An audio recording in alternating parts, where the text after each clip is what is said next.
Bonjour peuple de Dieu, c'est le pasteur Jérémia, aussi connu sous le nom de pasteur Loïc.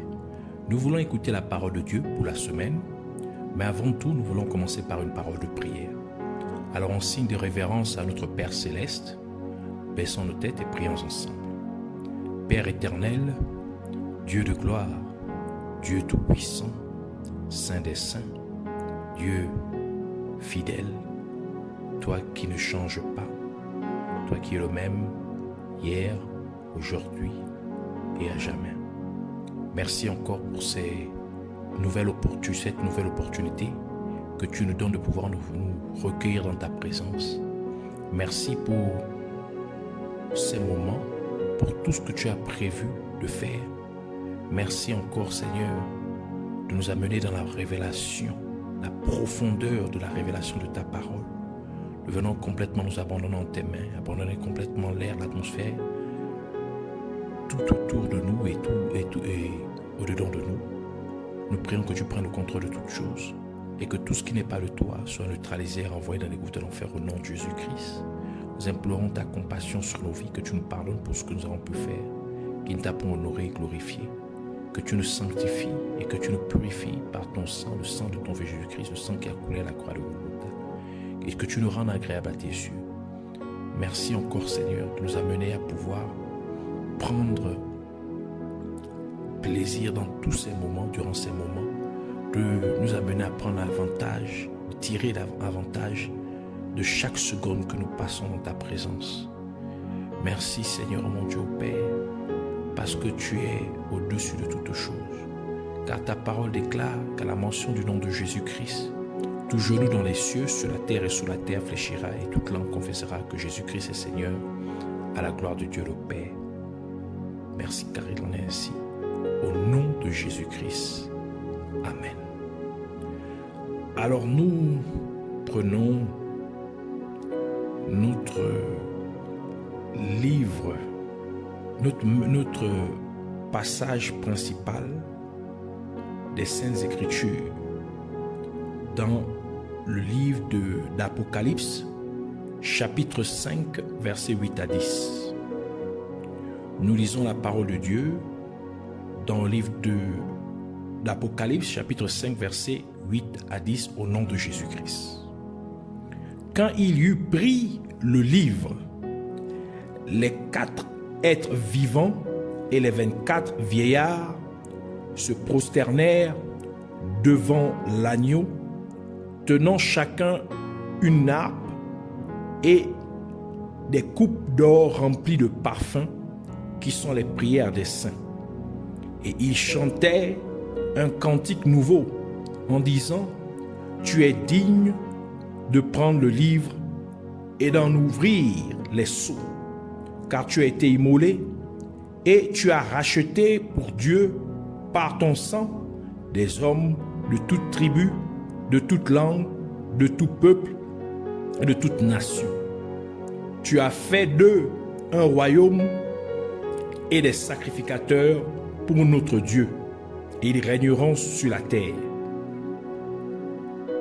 Que le Seigneur bénisse sa parole, qu'elle vienne pleine de gloire, de grâce, de bénédiction, de vie et de profondeur au nom de Jésus-Christ. Amen. Alors nous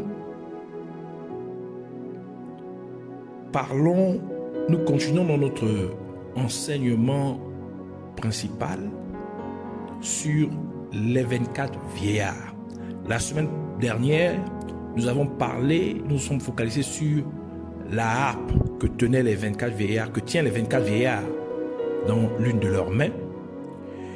Aujourd'hui, le Seigneur voudrait nous parler au sujet de la coupe que chacun des 24 vieillards tient dans leur deuxième main. Alors, la parole de Dieu nous fait savoir que les 24 vieillards ont 2 objets dans leurs mains.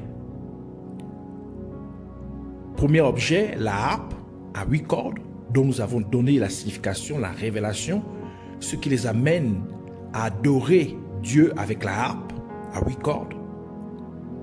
Et ils tiennent aussi dans leurs mains une coupe avec laquelle aussi ils adorent Dieu.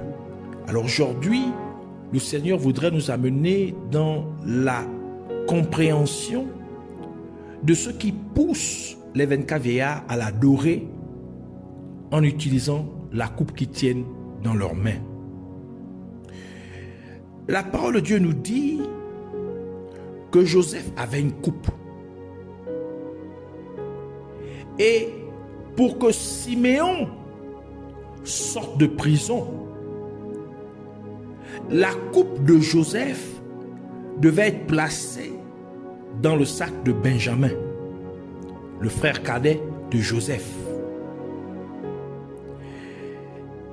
Genèse chapitre 40, versets 11 à 14, qui dit: la coupe de Pharaon était dans ma main.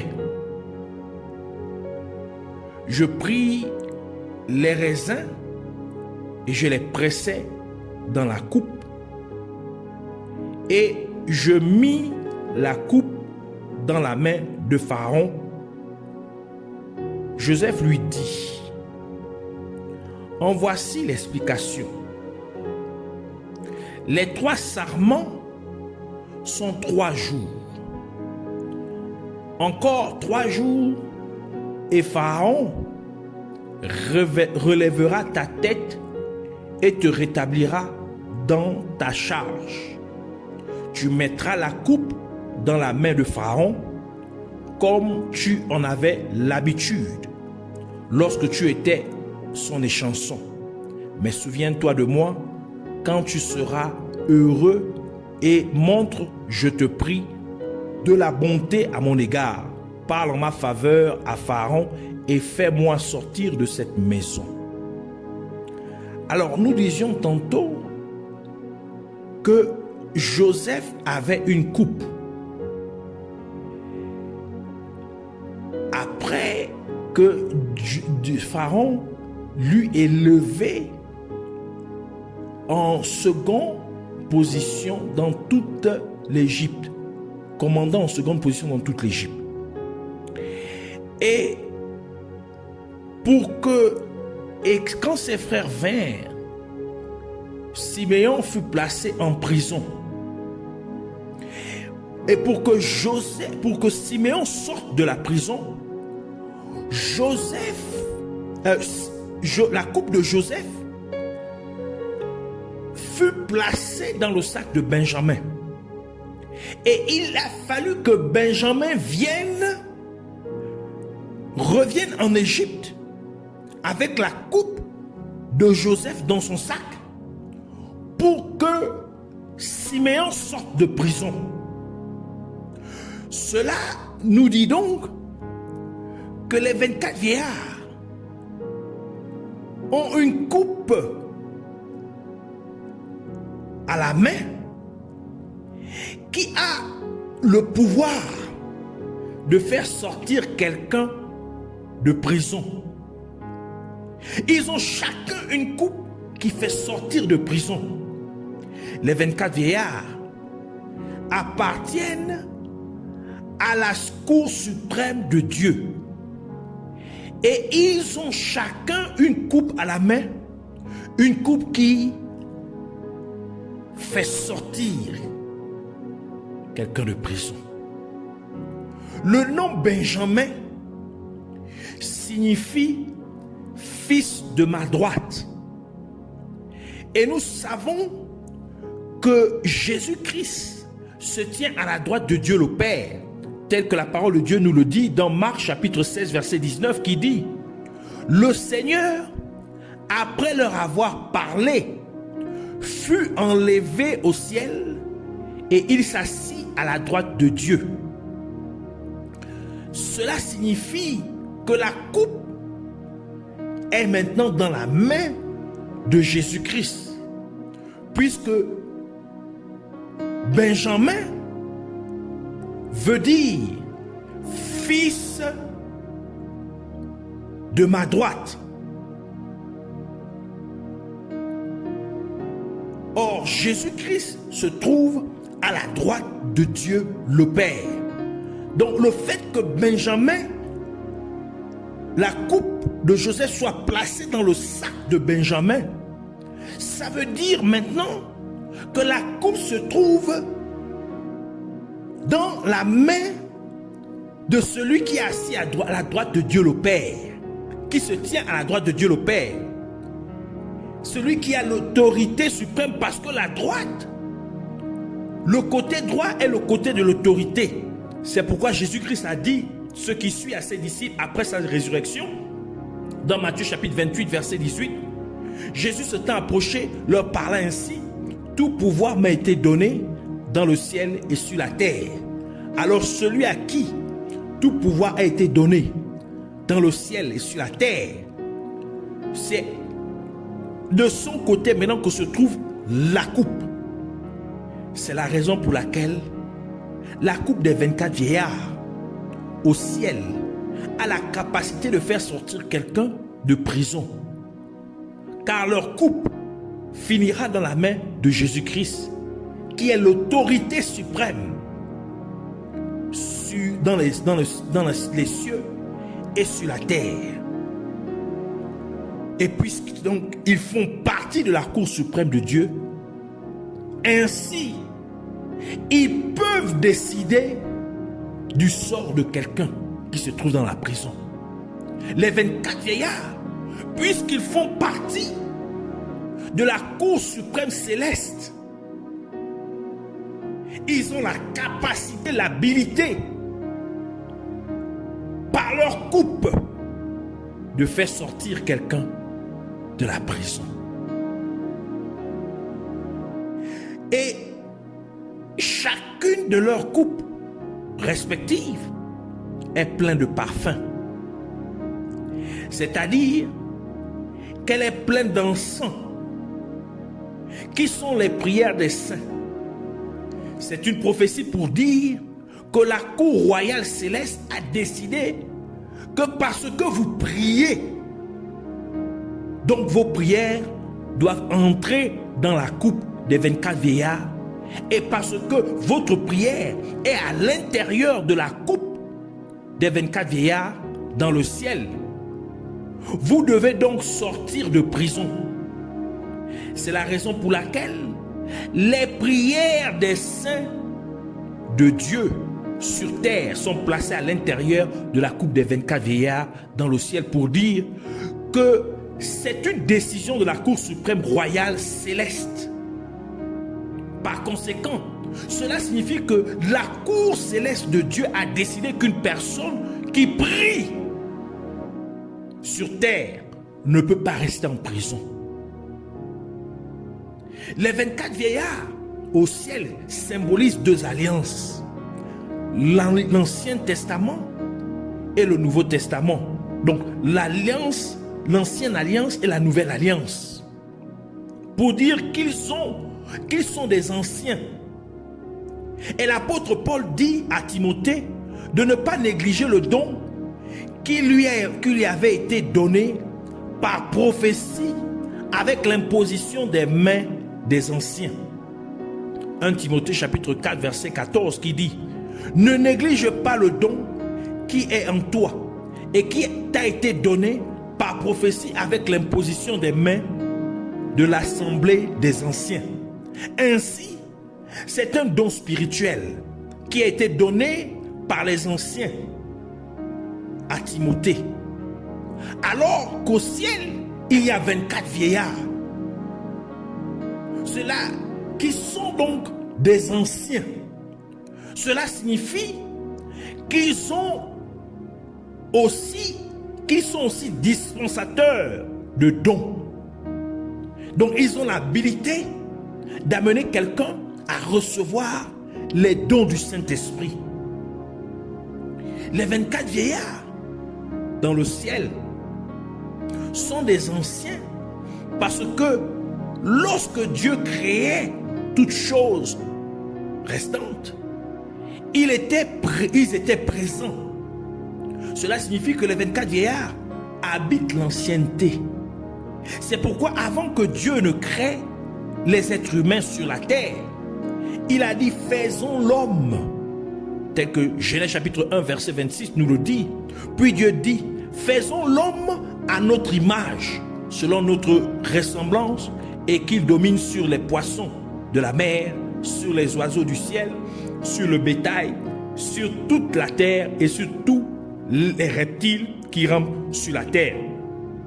Cela nous révèle donc qu'avant que Dieu ne crée quelque chose sur la terre, il informait d'abord d'autres créatures dans le ciel, qui sont les 24 vieillards. Par conséquent, les 24 vieillards connaissent votre passé avant même que vous ne veniez à exister. Dieu leur avait déjà donné les informations vous concernant. Donc avant votre naissance, il y avait 24 vieillards dans le ciel qui connaissaient votre testament. C'est pourquoi on les appelle vieillards. C'est pourquoi ils sont anciens. Ainsi, lorsque Joseph interprétait le songe de les chansons du roi d'Égypte, c'est-à-dire le pharaon, qui était en prison, Joseph prophétisait en fait en disant à les chansons qu'après 3 jours, Pharaon te rétablirait dans ta position.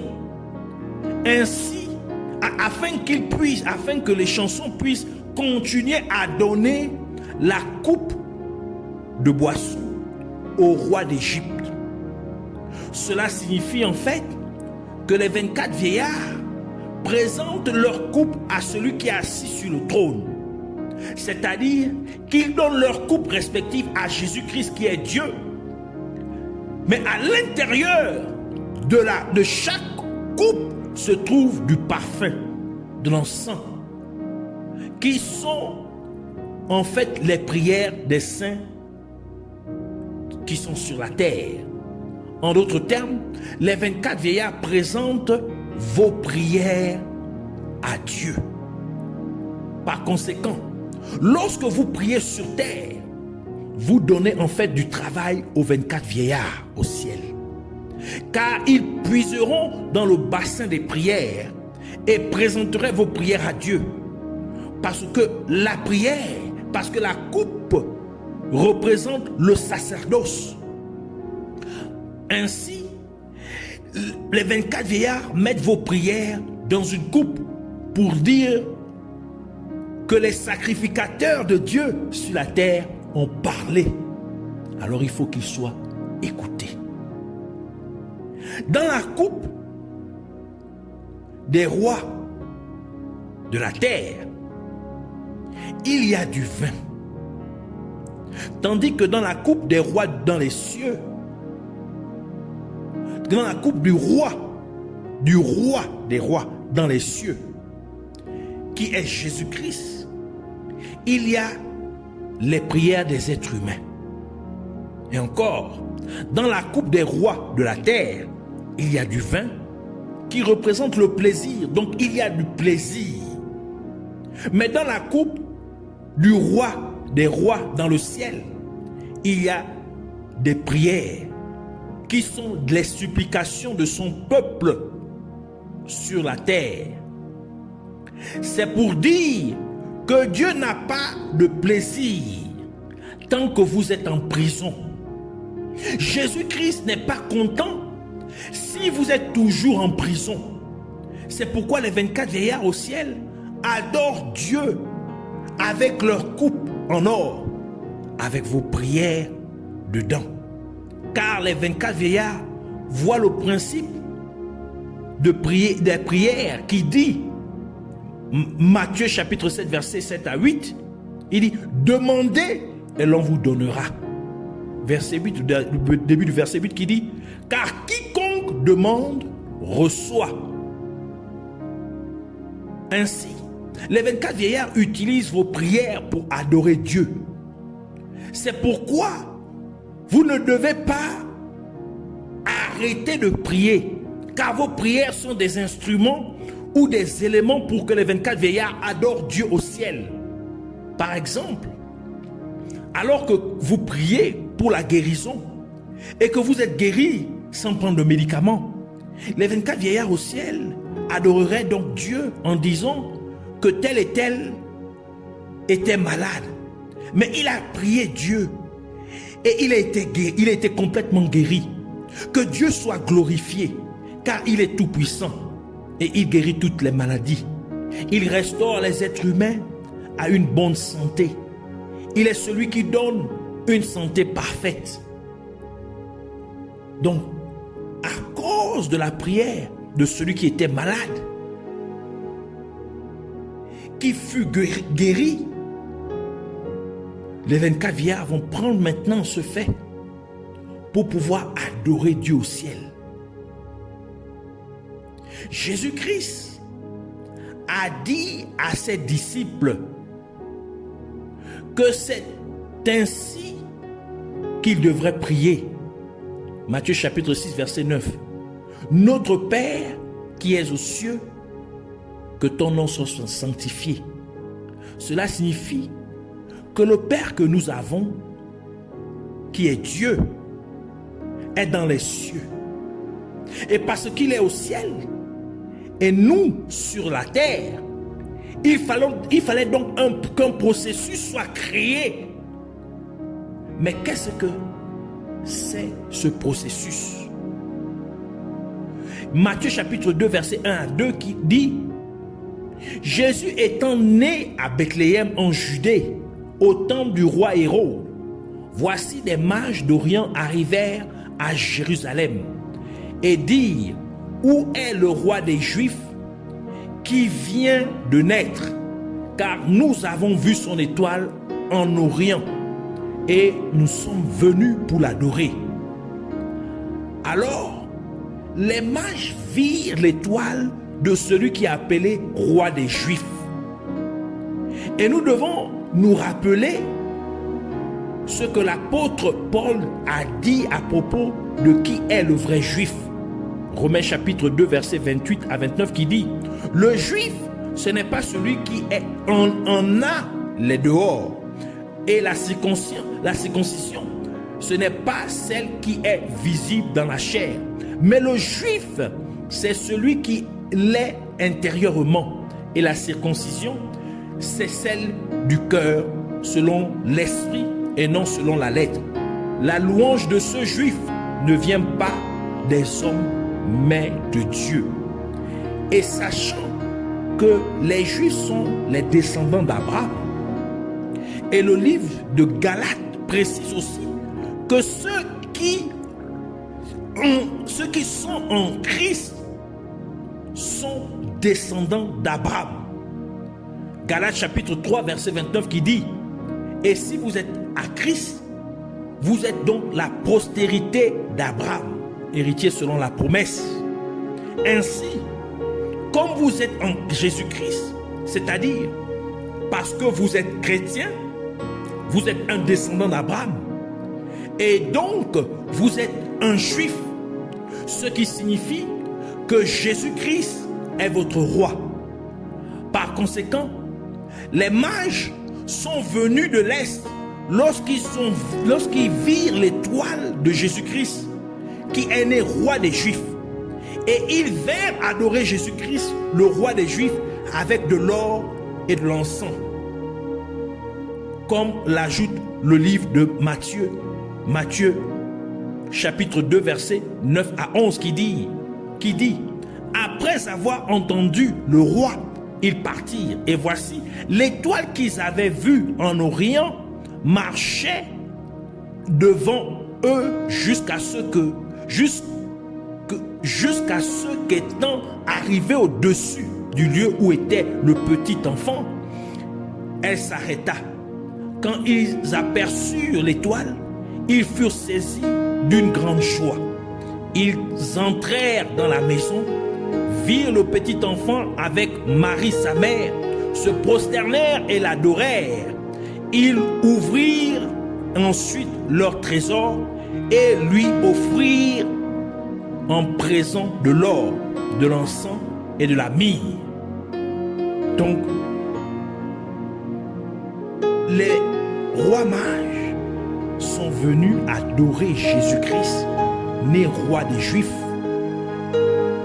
avec de l'or, l'encens et la myrrhe. Ainsi, pour que les mages viennent donner l'or et l'encens à Jésus-Christ, qui est né roi des Juifs, ils devaient ainsi voir son étoile dans le ciel. Et au ciel, les 24 vieillards adorent le roi des rois, qui est aussi Jésus-Christ, utilisant chacun d'eux une coupe d'or pleine d'encens, c'est-à-dire de parfum. Cela implique que pour que les 24 vieillards au ciel utilisent leur coupe en or, puis la remplissent d'encens qui représente les prières, qui représente vos prières, afin qu'ils puissent adorer Dieu avec cette coupe contenant vos prières. Ils doivent voir votre étoile au ciel. Or, Dieu dit à Abraham que je multiplierai ta postérité comme les étoiles du ciel. Genèse chapitre 26, verset 4 qui dit: je multiplierai ta postérité comme les étoiles du ciel. Je donnerai à ta postérité toutes ces contrées, et toutes les nations de la terre seront bénies en ta postérité.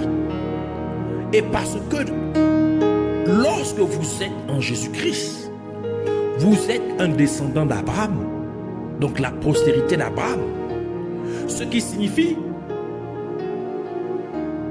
que lorsque vous donnez votre vie à Jésus-Christ en l'acceptant comme votre Sauveur et Seigneur, vous devenez maintenant une étoile du ciel. Car Dieu a dit que ta postérité sera comme les étoiles du ciel. Donc les 24 vieillards peuvent maintenant vous voir parce que vous devenez une étoile dans le ciel. Les 24 vieillards qui sont dans le ciel peuvent maintenant vous voir. Et ils peuvent désormais prendre leur coupe d'or et la remplir de vos prières qui sont représentées par l'encens ou le parfum, puis les présenter à Jésus-Christ, le roi des rois. Les 24 vieillards adoraient ainsi Dieu avec leur coupe d'or remplie de vos prières. Au ciel, les 24 vieillards présentent vos prières à Dieu à l'intérieur d'une coupe en or. Cela signifie qu'au ciel, l'or sert à porter vos prières. Cela implique donc qu'aux yeux de Dieu, vos prières sont plus importantes que l'or, alors que sur la terre, les êtres humains valorisent plus l'or. Les gens valorisent plus les biens matériels. Ils valorisent l'argent plus que leur temps de prière. Mais avec Dieu, la prière est plus importante que l'or. Vos prières sont plus importantes que les possessions matérielles. C'est pourquoi vous devez cesser de négliger la prière. Vous devez cesser de mépriser vos moments de prière parce que Dieu valorise votre interaction avec lui plus que tout bien matériel.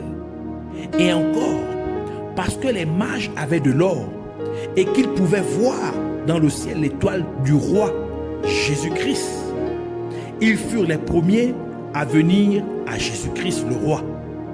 Cela implique donc que lorsque vous avez de l'or et que vous pouvez voir l'étoile du roi dans le ciel, vous accédez ainsi au roi Jésus-Christ. Or, l'or est un métal précieux.